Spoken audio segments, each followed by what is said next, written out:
Welcome, and thank you to the Community Libraries of Providence and to the candidates who are here for their very last debate. I am Joan Ratsinas from the Providence League of Women Voters, and the League is thrilled to be partnering with the libraries for these debates. The rules are simple: 2 minutes opening and closing statements, 1 minute response for each question with opportunities for a 15-second rebuttal of a fact. The timekeepers are Barbara Feldman and Liz Head, and with their placards. And the League members collecting questions are Mary Frances Collins, Ruth Otto, and Rochelle Lee. Please, we have index cards and pens. If a question piques your fancy, write it and send it up. Finally, please turn off all cell phones and cameras. The library is recording this for the website. So we will begin with the 2-minute opening statements. We will start with Mr. Cuervo. You're on. Here we go. Yep. Thank you, everybody. Thank you for coming out tonight. Thank you for watching on YouTube. Thank you for following this remarkable campaign season. I'm very excited to be here with my colleagues in this race for the very last mayoral forum of this cycle. My name is Gonzalo Cuervo, and I'm running for mayor of Providence for a very fundamental reason. I was born in this city. I've spent most of my adult life fighting for social justice, economic justice, racial justice in this city.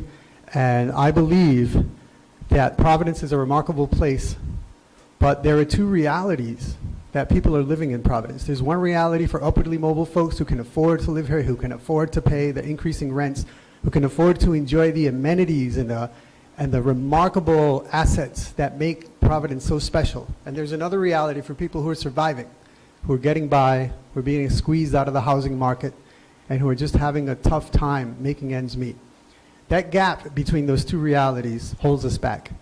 And we need a mayor who understands that reality and who knows how to bring people together to close that gap so that we can have economic opportunity, economic mobility, and a thriving city in every single neighborhood.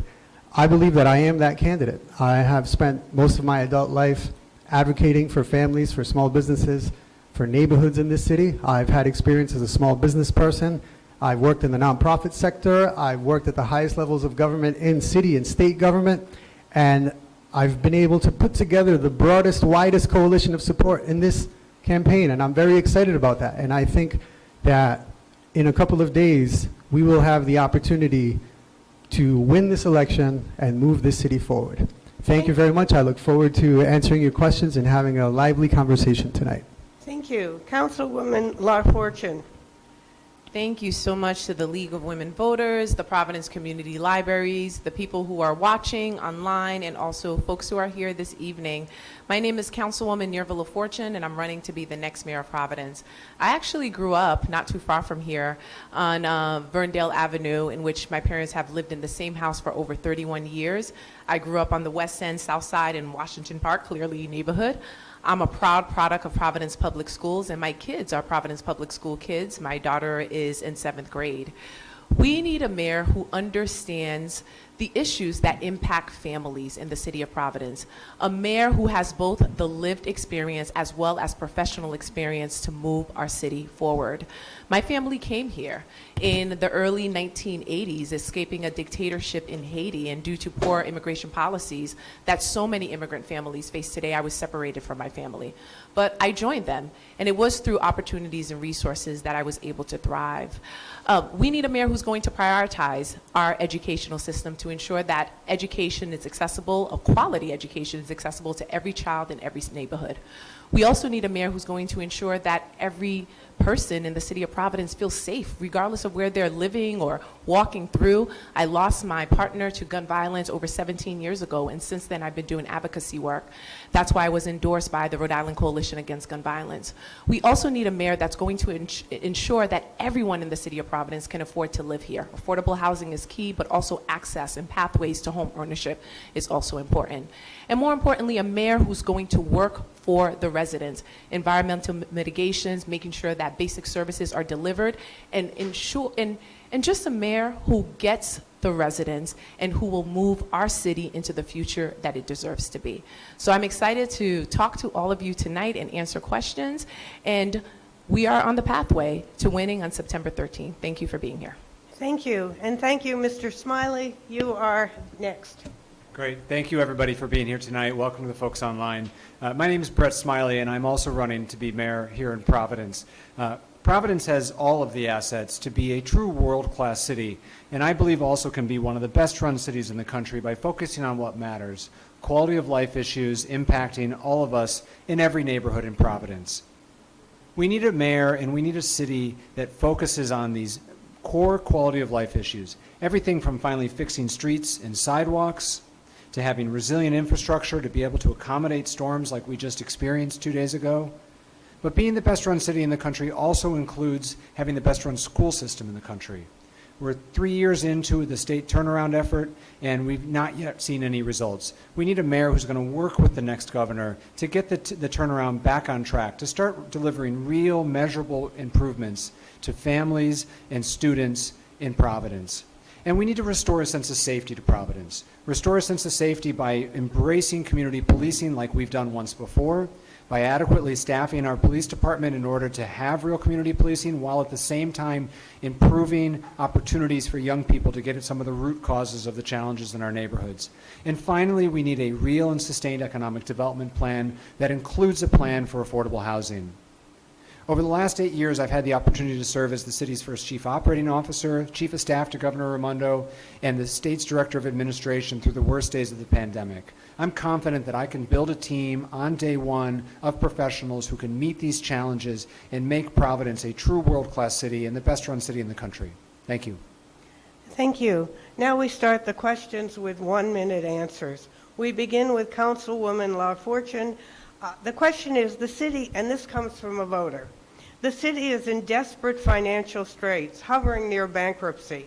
Why do you want to be mayor? Well, that is an excellent question. So when I first got elected to City Council in 2017, one of the first initiatives that I worked on was the pension crisis. I actually joined my City Council colleague, Sam Zurier, and we drafted a report outlining recommendations in how to stabilize our pension system, because our city is struggling, and the pension system has been a significant barrier to allowing us to make some real investments in our neighborhoods, to invest in economic infrastructure. But that can change. One of the things that we can do, which is also part of my platform, is hold our nonprofits accountable to ensure that they're paying their fair share on non-mission driven entities, which is something that I've been talking about for quite some time and introduced legislation 2 years ago to do that. We also need to ensure that we're delivering a quality education to every single one of our kids. If we want to thrive in economy, we want businesses to move here, we want families to stay in Providence and grow our tax base, we need quality schools. I'm the only candidate who has a background in urban education policy and have been doing the work to really stabilize our financial system. Thank you. Let's go to Mr. Smiley. Again, the question is, why do you want to be mayor? Yeah, so I mean, I do think on the first part of the question, the city does have serious underlying financial challenges, but there are challenges that we can meet, and I don't believe that bankruptcy is in our future, and I think we should avoid it at all costs. But I'm running for mayor, and I want to be mayor because I love this city. It is such a special place. It's my home. I chose Providence, and I'm confident that with my experience in government, the policies that I've outlaid throughout this campaign, which have been informed by the thousands of conversations in backyards and kitchen tables, can actually improve the quality of life for every resident in Providence, and that I can build a team of professionals to really deliver on them, to make meaningful progress on public safety, to hold the state accountable for these changes in our schools, and to deliver high-quality city services so that we all can appreciate that the services we receive in any neighborhood in Providence are exceptional. Thank you. Mr. Cuervo, same question. Yes. Why do you want to be mayor? Well, I'd like to preface that with the first part of your question, where you state that the city is hovering near bankruptcy. The city is not hovering near bankruptcy. What we have is a situation where our payment into the pension system continues to grow at a level that will eventually become unsustainable, as if your rent went up $25 every single month. You could swing that for months. You might be able to swing it for a couple of years, but there would be a point where that would drown out your ability to spend on other things in your household. That's what the city's facing. It's not facing a cliff. It's not facing bankruptcy. But the reason why I'm running for mayor is very simple. The cities are people. And everything that makes this city great is in its people. It's not in our streets. It's not in our sidewalks. It's in our people. The talent, the diversity, the creativity. We need to maximize that. That's how we're going to overcome the challenges. That's how we're going to have better schools. That's how we're going to have safer, cleaner streets. And that's how we're going to close that wage and opportunity gap to build wealth in our communities and to make sure that we're lifting more people into the middle class. That's what makes a city sustainable and successful. Thank you. For the next round of questions, it's a little bit like speed dating. It's speed debating. I went into the websites of all of you and picked out very specific, plausible suggestions. So see how you feel about them. Let's start with Mr. Smiley. And I haven't identified whose suggestion it was. Outdoor lighting of recreational fields, assuming the neighborhood agrees. Do you agree or disagree? I agree the challenge is going to be the funding, but we should be increasing recreational opportunities and we should be making them available. There's a big problem with kids and adults, sports leagues, not having enough time to play. And so it's a question of prioritizing the funding to get it done, but of course I agree. Okay. Mr. Cuervo, agree or disagree? I agree so much. That was my idea. Here's the thing. It costs $200,000. It costs $200,000 to put lights in a baseball field or a football field. That's small change. Recently, the city of Providence found $5 million to give the developer of the Superman building. They opened up a sock drawer and they found $5 million. We can find $200,000 per field. Okay. People will hold one of you to this. Okay, Councilwoman LaFortune.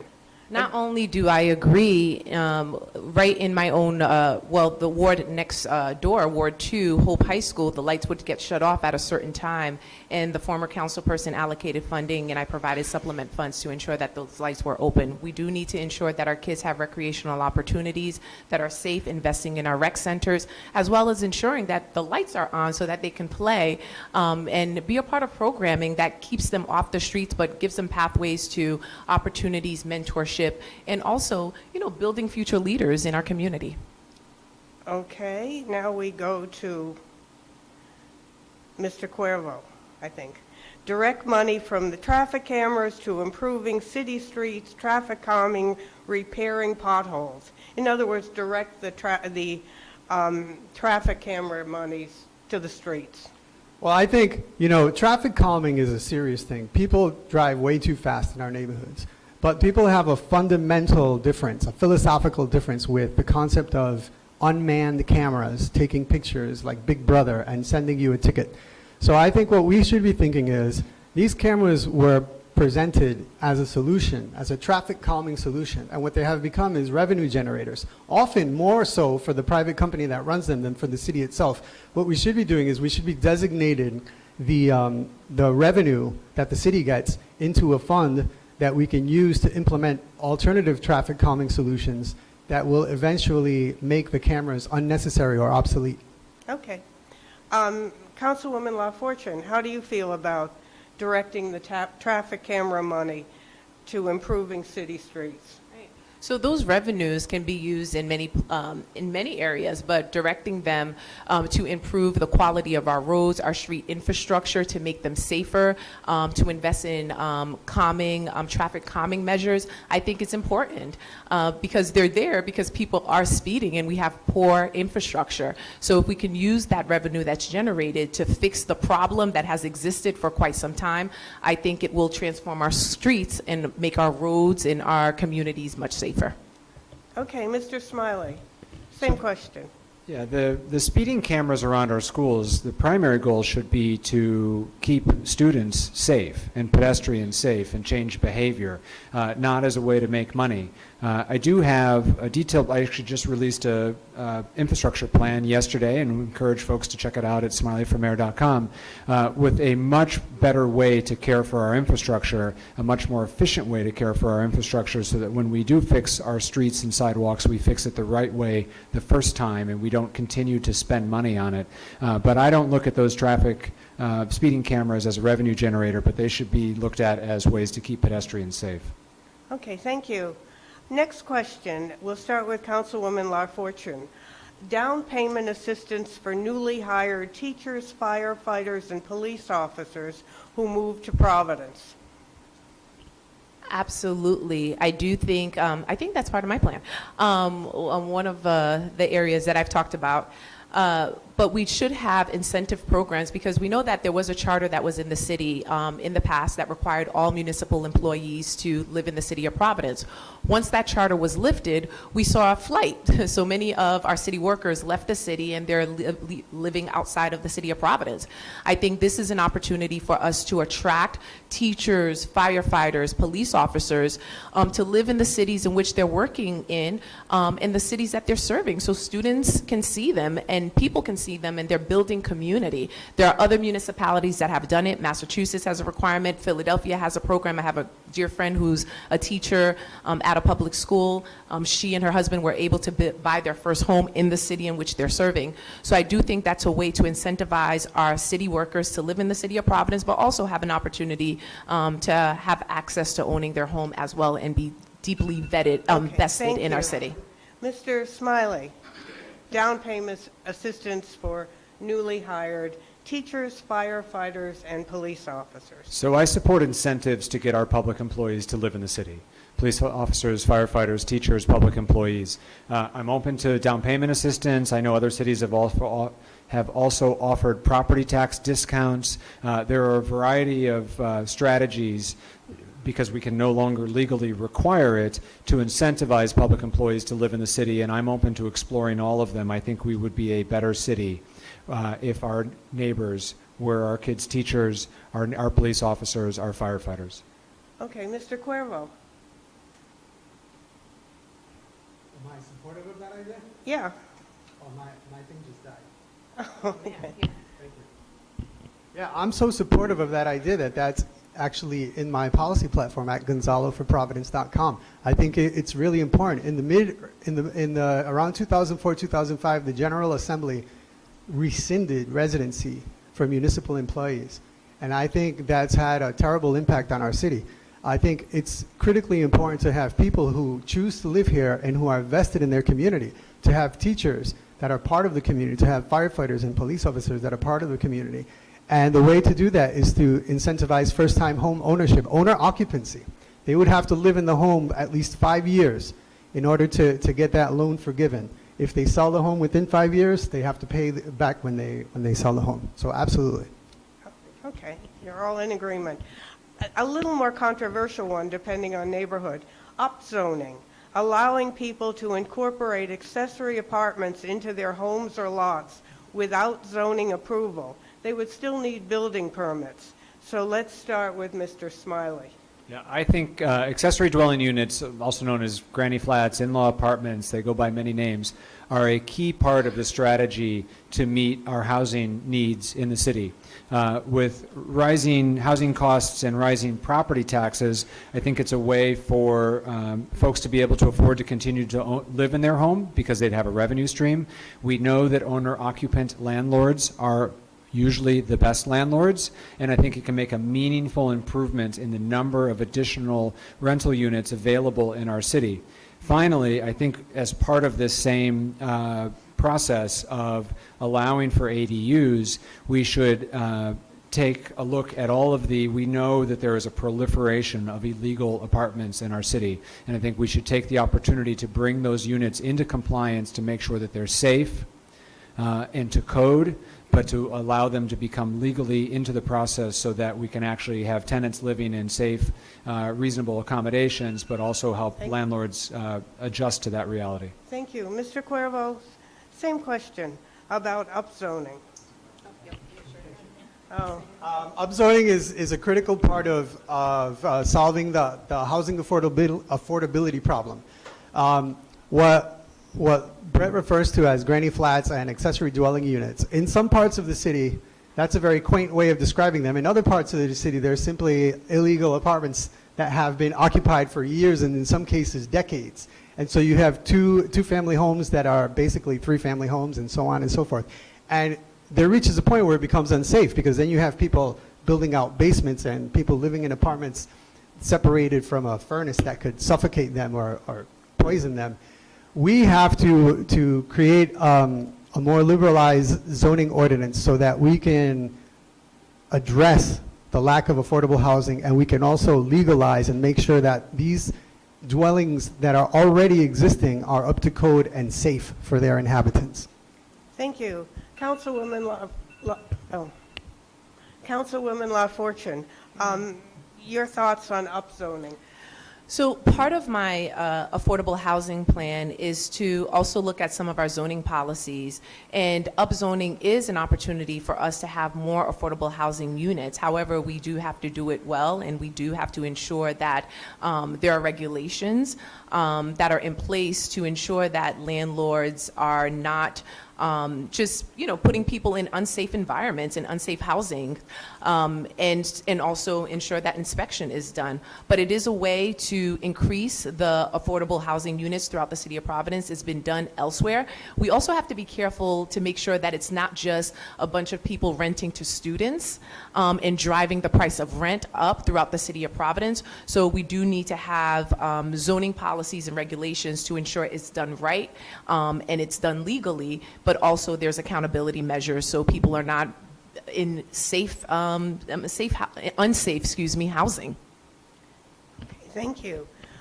One that should be a yes or no answer, but it won't be. We'll start with Mr. Cuervo. Moving the main bus terminal from Community Plaza, yes or no? Yes, if it serves. Thank you.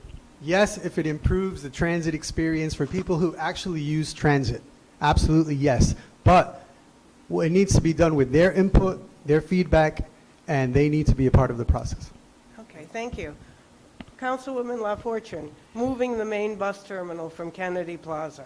Yes, I actually just spoke with some people earlier this afternoon, and majority of them were bus riders. I rode the bus today to get here.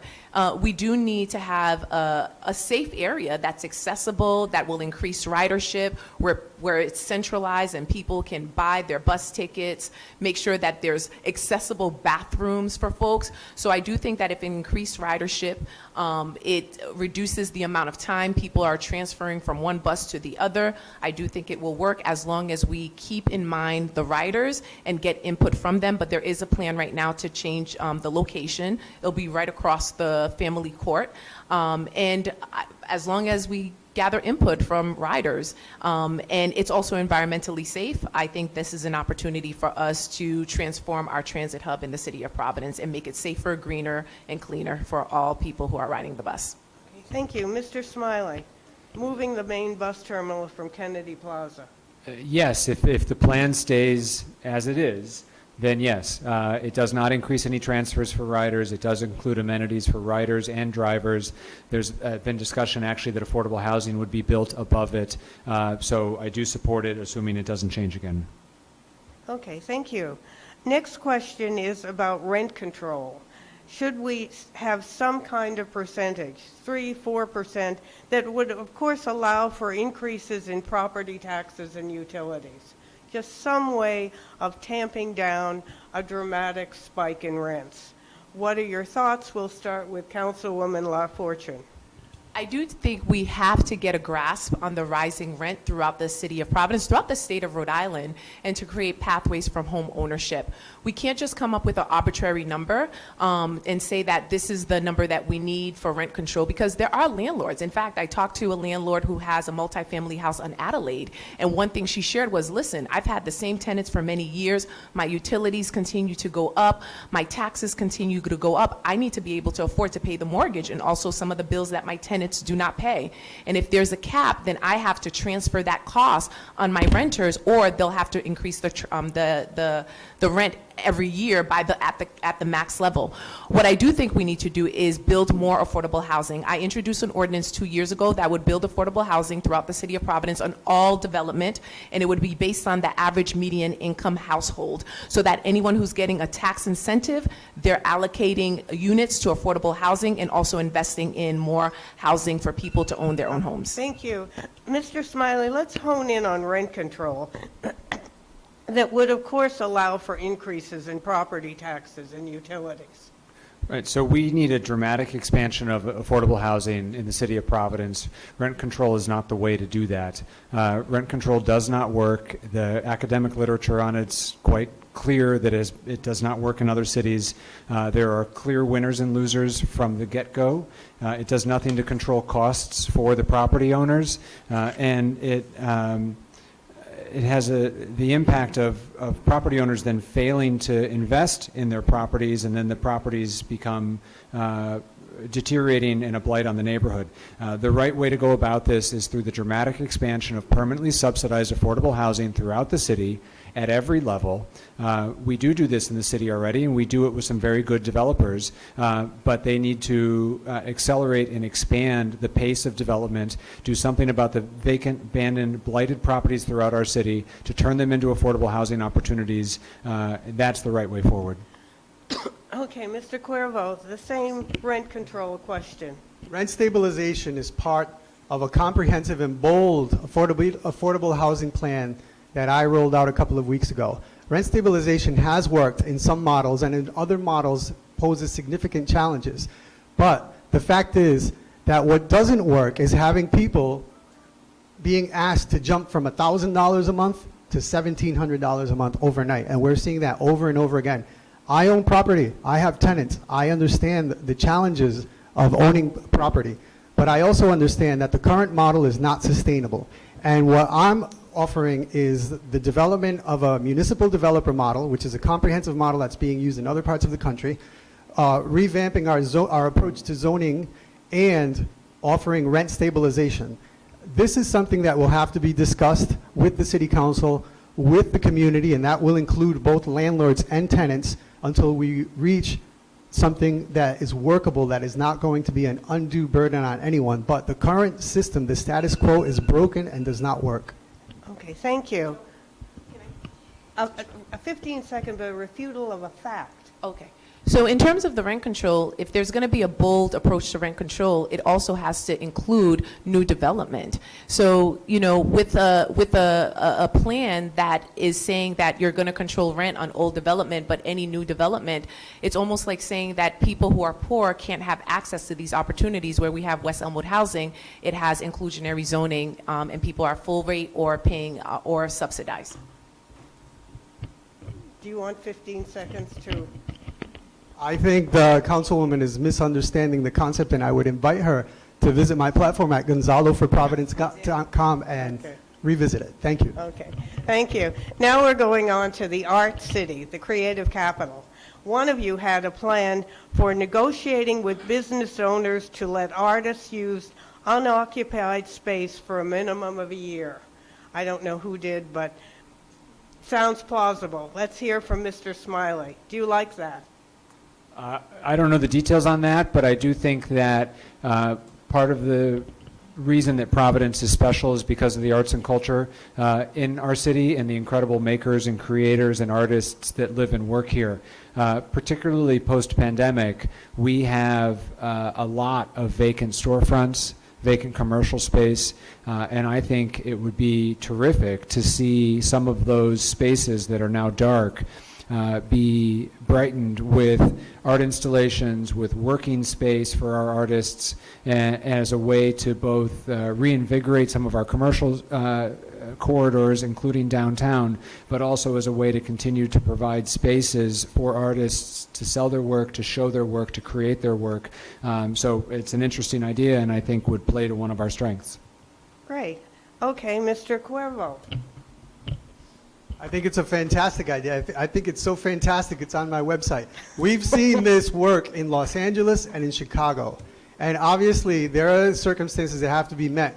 But as Brett said, we have a lot of vacant storefronts. We have opportunities using like the pop-up model. We see, you know, pop-up restaurants, pop-up shops, pop-up studios. We have a model to revitalize these areas and to create spaces so that our creative class, our artists, can show off their work. It's a win-win for everybody. Thank you. Councilwoman LaFortune. Thank you. I was actually one of the first people to roll out a arts and culture plan. In fact, my platform and the policies, I was one of the first people to roll out my platforms and my policies. But anyway, one of the things that within my platform is to create more spaces for artists. We have AS220, which is a model, but we also have to be able to create mixed-use development where artists can have a space where they can have their studios at the bottom and living arrangements, apartments on top. But it can't just be for a year, because then what happens to the artists after that? I know an artist, Nixon Legere, and he shared with me, he's a local artist. This is the person, I could not remember his name at the art forum for some odd reason. But he shared the story of being homeless and, sleeping on people's couches because he had temporary housing, and then that ended, and then he didn't have anywhere to go. And, you don't get an income regularly. So I do think we need to create more permanent spaces for housing. AS220 has an amazing model that we can replicate throughout the city of Providence, and that's also part of my North Main Street study. And another area is to think about the Olneyville area as well. Okay, thank you. The next question, we begin with Mr. Cuervo, and we go to trees. Trees for comparatively treeless districts. After this hot summer, some parts of the city were cooler because they had more trees. Would you plant more trees in hotter districts? Absolutely. I have a plan to plant 5,000 trees immediately in the first year of my administration, because too much of Providence is impacted by heat islands. There are parts of the city that can be an average of 10 to 12 degrees higher than the rest of the city, simply because we don't have an adequate tree canopy. And what this does, this not only causes temperatures to rise, it also allows for more pollution in our air, and generates ancillary health problems. Okay, thank you. Councilwoman LaFortune, would you plant more trees in hotter districts? Absolutely. Creating a more environmentally just, resilient, and sustainable Providence is one of my platforms. And planting trees throughout the city of Providence, particularly in marginalized communities where you see less trees. And there are studies that show communities that have more trees are safer, the health outcomes are better, and they're better environments just for people to thrive. Also, we should be planting more trees along the Allens Avenue corridor. We know that there's some pollutants there, but really making some real environmental mitigations to also filter the air. So there is opportunities for us to plant more trees, but that's one approach, with other approaches in creating a more sustainable, resilient, and environmentally just Providence. And part of my 100-day plan is to look at our climate justice, climate justice plan, and to see where we are, if we've met the benchmarks, and to really accelerate meeting the goals that are outlined in there as well. Thank you. Mr. Smiley, more trees? More trees. More trees. Yes, we're all pro-tree. No, I think that this actually really is an important environmental strategy for our city that I strongly support. There's important partnerships like the Providence Neighborhood Planting Program, which is critical, and I think that partnership between residents and the city and the nonprofit to make sure that there's someone to care for the trees is an important part of it. But when the city looks at proactively doing its own plantings that it might take responsibility for, we should prioritize those in the parts of the city that have an inadequate canopy, that have higher levels of air pollution, and particularly thinking about the storm from a couple of days ago, one of the best stormwater mitigation strategies is not just building bigger pipes, but having green infrastructure to help accommodate stormwater runoff, and trees are a part of that strategy. Okay. Now we are going back to libraries. No surprise. You are mayor. One of you is a mayor. The South Providence Library is not open Saturdays. All of you want to support students and families.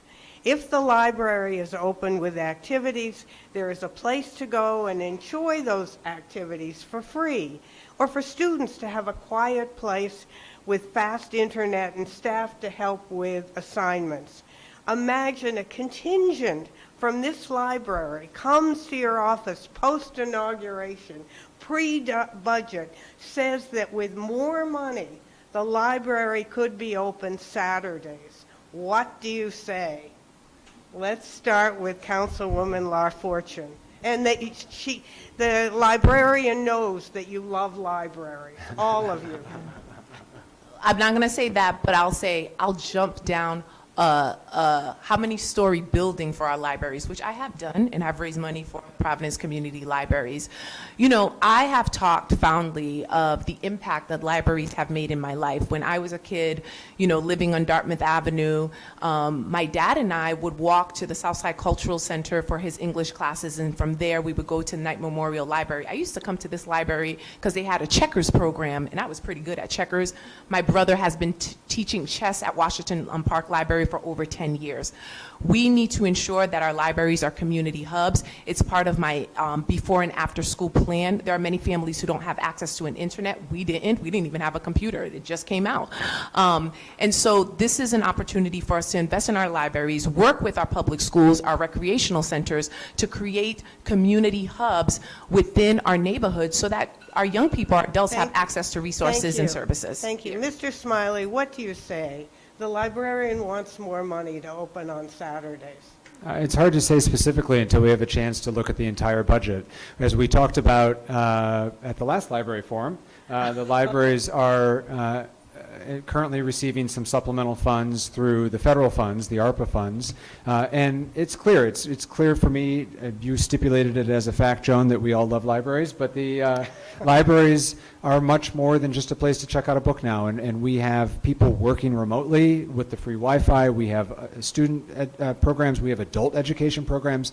They are in many ways loved to death, which is a wonderful thing, and so we do need to support their expansion and growth, but it's hard for me to say here today specifically how much additional funding may or may not be available until I have a chance to look at the budget. Okay, Mr. Cuervo, the same dilemma. Yes, so libraries are an increasingly important part of community life. You know, libraries are a third space for many people, for youth, for adults, for people who are looking for jobs, for people who need to meet. And I spent several years on the board of the Providence Community Libraries. I spent several years sitting in painful board meetings in this room right here, dealing with many of the challenges. The city of Providence, unlike many other cities our size, in many cities the libraries are a department of the city. Here in Providence, libraries are an independent 501c3, a nonprofit organization, and they've been level funded for years by the city. And I think we need to create a mechanism through which we can provide more funding.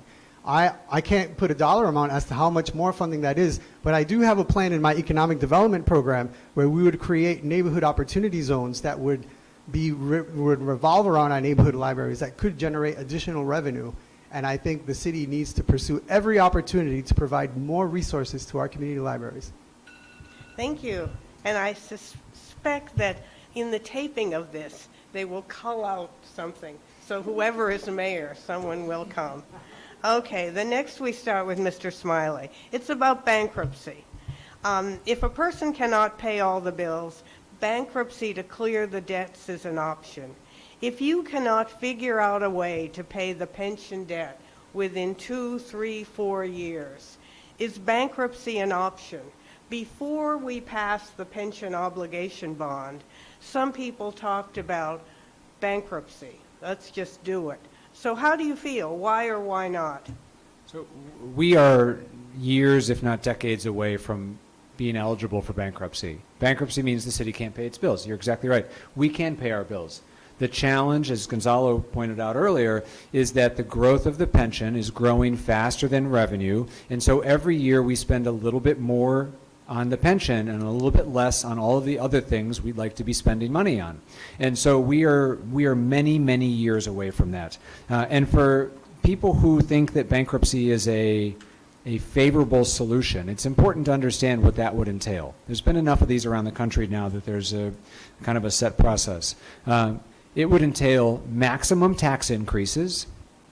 It would entail the cuts to non-essential services, libraries and rec centers, and then it would cut long-term benefits.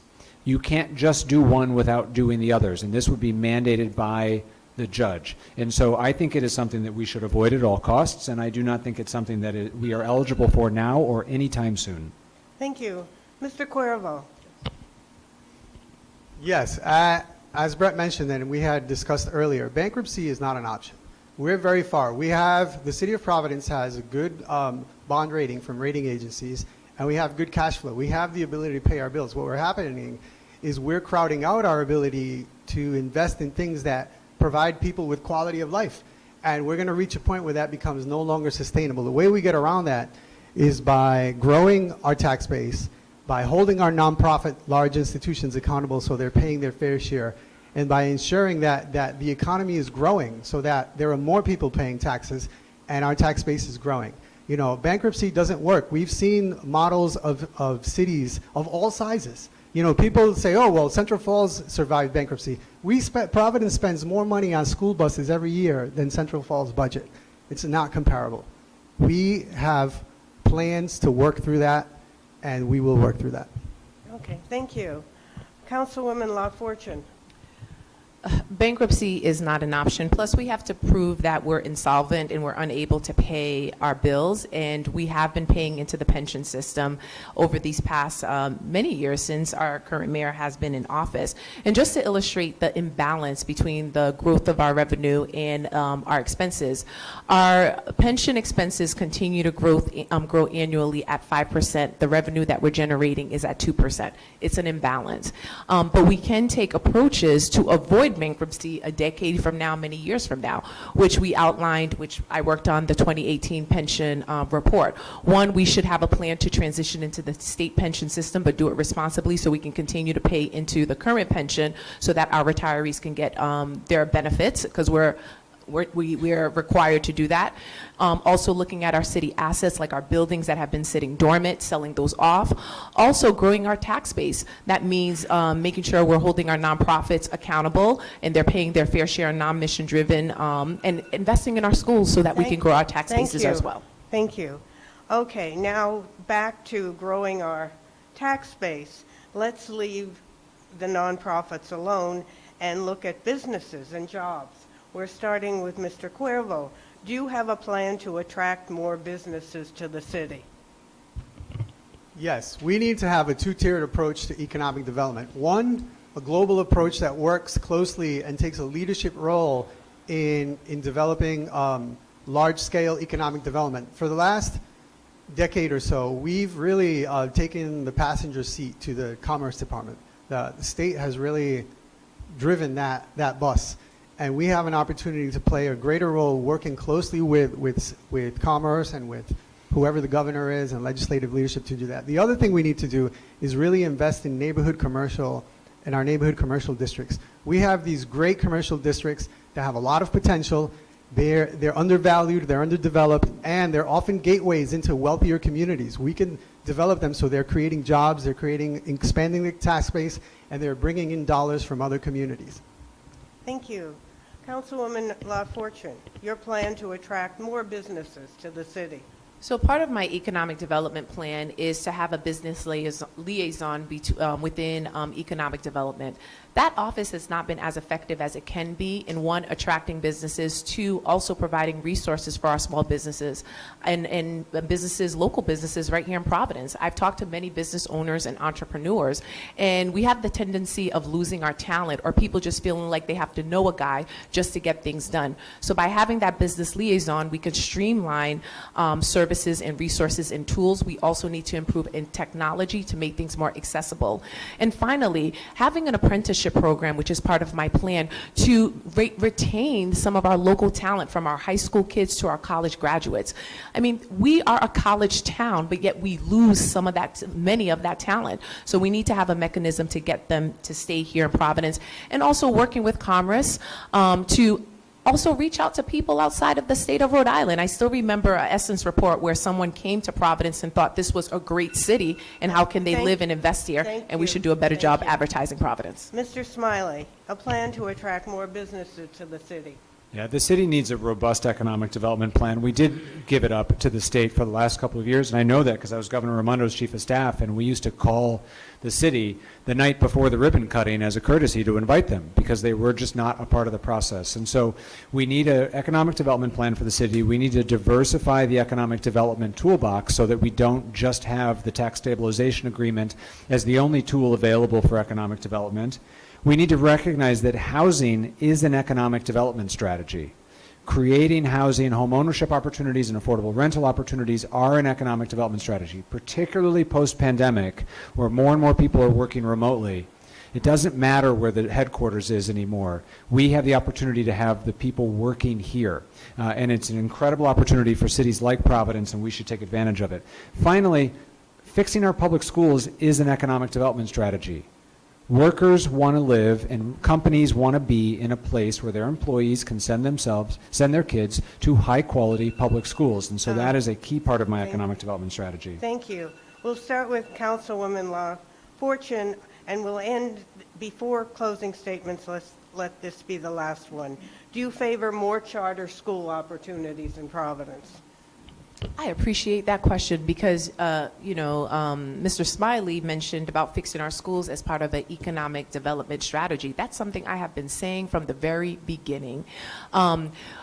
Charter schools are great partner schools, and they can serve as an option for many families who don't have access to an independent school where they would have to pay $30,000 to send their kids. But we need to invest in our neighborhood schools to ensure that every child, regardless of what neighborhood they live in, has access to a quality education. My daughter goes to a neighborhood school. She gets to walk with her friends. Before that, she was taking the bus with kids in the neighborhood, and there's a level of community. Plus, we have families who have mobility challenges. And I met one parent who's sending one child to a school on Hartford Avenue, another child to a school in the neighborhood, another child to a school closer to downtown, actually Classical High School. But we need to ensure that our families can choose schools that are closer to home and that they can also be a part of the school family as well. Thank you. Mr. Smiley, charter schools. So, do you want more of them and more opportunities? So not all charters are created equally. And charters were meant to be laboratories for innovation. And those who are outperforming the traditional public school, I do support their continued growth and expansion. For those that are underperforming the traditional public schools, the experiment failed. And they should have their charters revoked or have some sort of plan to try something different. Charters in Providence, Rhode Island, because they're approved by the state, have been kind of a one-way street. They get approved, they never get rescinded. And so I do support the growth of high-quality charters, and I think it's an equity issue. You look at the wait list of 3,000 families hoping to get their kids into a seat in a charter school. That tells me all I need to know, that families want this. Families want this, and for most families, this is the only choice they have in their child's education, unlike wealthy families who've been exercising school choice for a long time now. Thank you. Mr. Cuervo, same question. Yes, there are very high-performing charter schools that are doing amazing things. And as the councilwoman mentioned earlier, charter schools were created to be laboratories where we were supposed to look at best practices and then implement them in our public schools. We haven't really done that. And there are charter schools that are doing great, and there are other charter schools that are not doing so great, as Brett said. The reality is the vast majority of our kids are going to go to a public school. They call it the lottery. There's literally a lottery to get into a charter school. There aren't enough seats. And the reason why so many people would love to send their kids to a charter school is because they have no faith in the public system.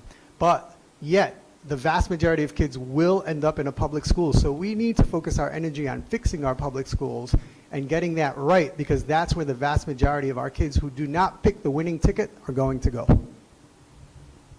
Okay. Are there any index card questions waiting for me? One from the audience. Let's see. Can I say something I'll take less than 15 seconds? Just a point of clarification. That charter schools are public schools, and there's also district charter. As someone with a background in education, I just want to make it clear. They're still part of our public school infrastructure. They just have a little bit more autonomy to make certain decisions, but they're part of Rhode Island Department of Education public schools. Okay. Let's go to one from, what will you do in your first 100 days? And we start with Mr. Smiley. Your first 100 days, what do you do?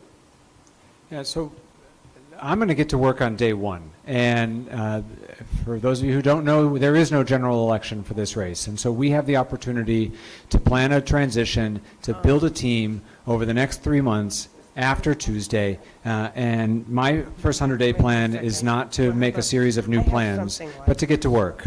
I think one of the most important things that's going to come early in the next mayor's term is, it's been referenced a few times, but our agreement with the large nonprofits, the private colleges, and the hospitals is up for renegotiation. I look forward to working on that. I look forward to submitting my first budget on time, having a chance to analyze and review all of the spending so that we can align them with the priorities of my campaign about getting back to the basics, of focusing on restoring a sense of safety, to improving the quality of our public schools, and on basic city services. Okay. Mr. Cuervo, your first 100 days, what are you going to do? Yes, we're going to get to work on addressing the most pressing issues that are impacting us, which I believe are housing affordability, the quality of our schools, and public safety. People need to feel confident that their streets are safe and clean, that their schools are going to improve, and that we're not getting pushed out by these uncontrollable rises in rent and in home ownership.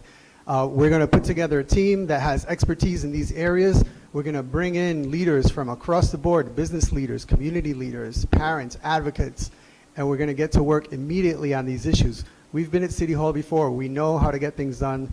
We know how to work within the systems. We know how to work with the legislature, with whoever's in the governor's office. We will accomplish this.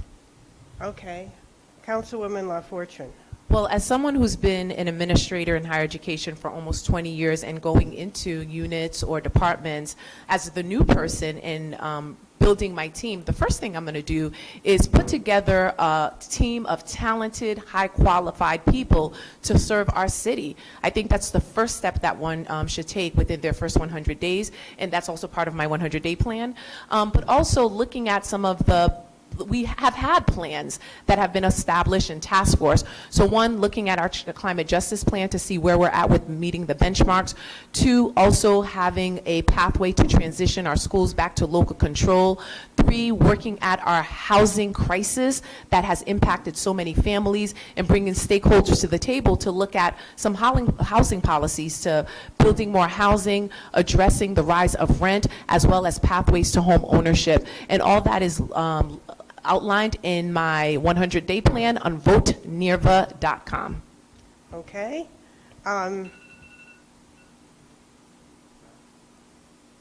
We now go to, have you all answered that?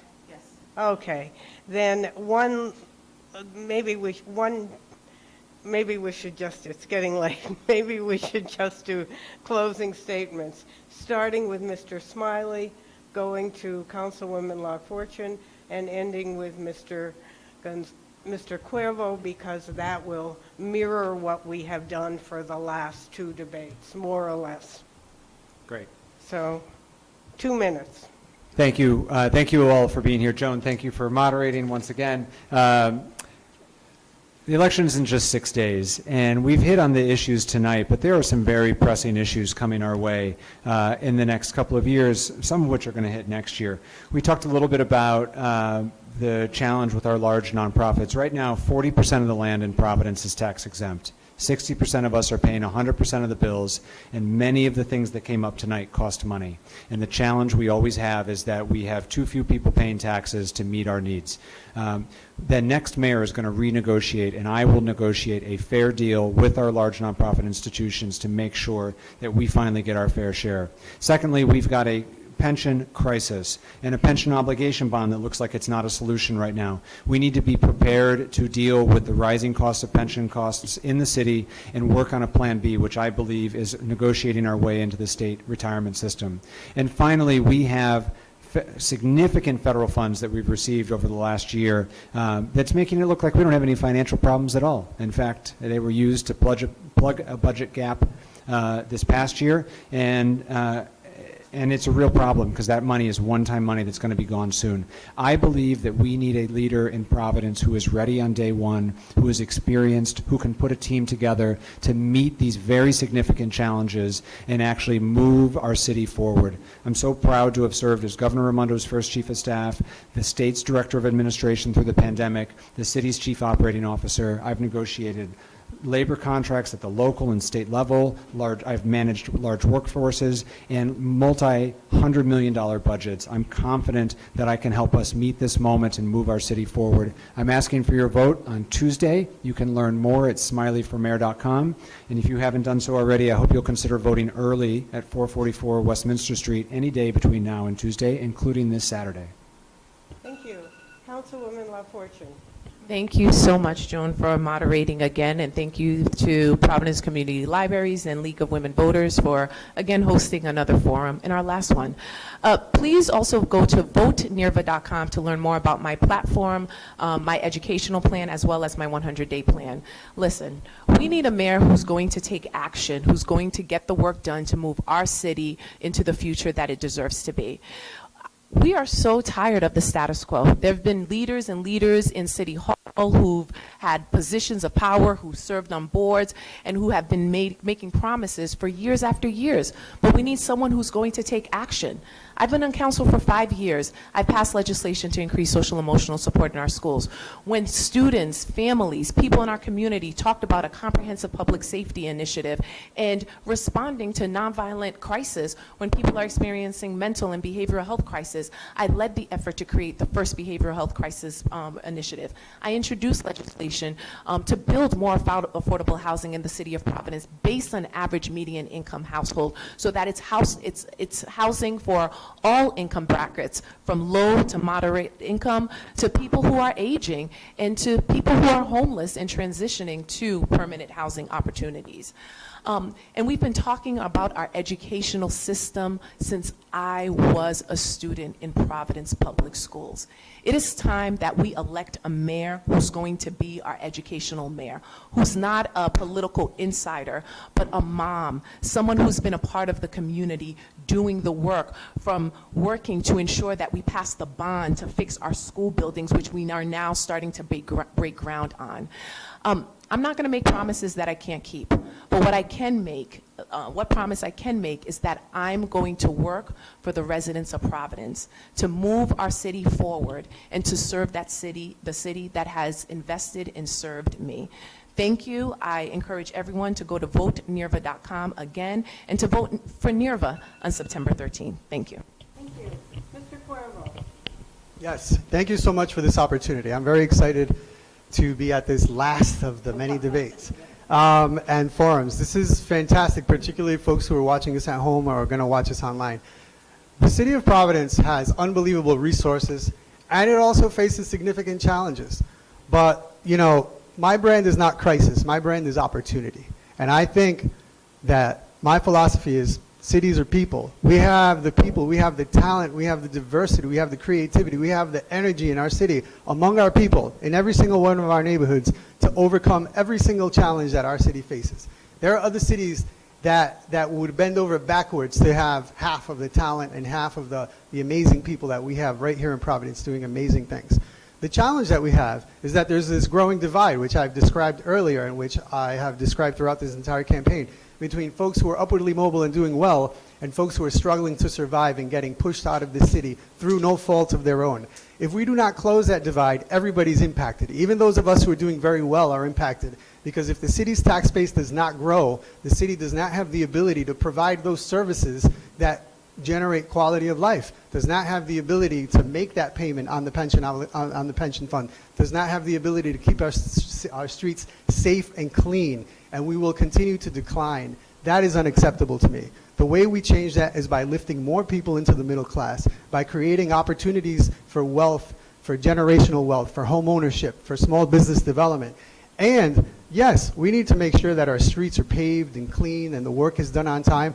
I know this. I spent more than a decade in leadership positions in city government. I know how the city works. But I also spent a significant amount of time at the State House getting legislation passed that was not easy. And we got it passed because we understood how that process worked. These are the skills that a mayor needs, and the ability to bring people together. We've built the strongest, most diverse coalition of supporters in this election, in this campaign, and I look forward to governing with that same concept of inclusion, diversity, and equity. Thank you. I think the city is well served. It is a wonderful city, as all three candidates have said, and one mark of its fantastic nature is that these three candidates have put themselves forward. They enthusiastically would like to be your mayor. So I think we owe them a debt of gratitude for putting themselves out, and I think we owe them just tremendous thanks for giving up so many evenings to answer questions from all of you. So please, a round of applause.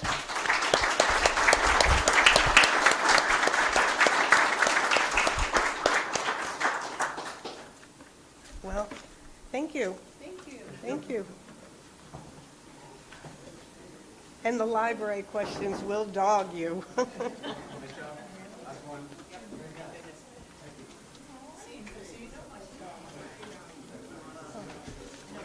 Oh, you must be so sick of this.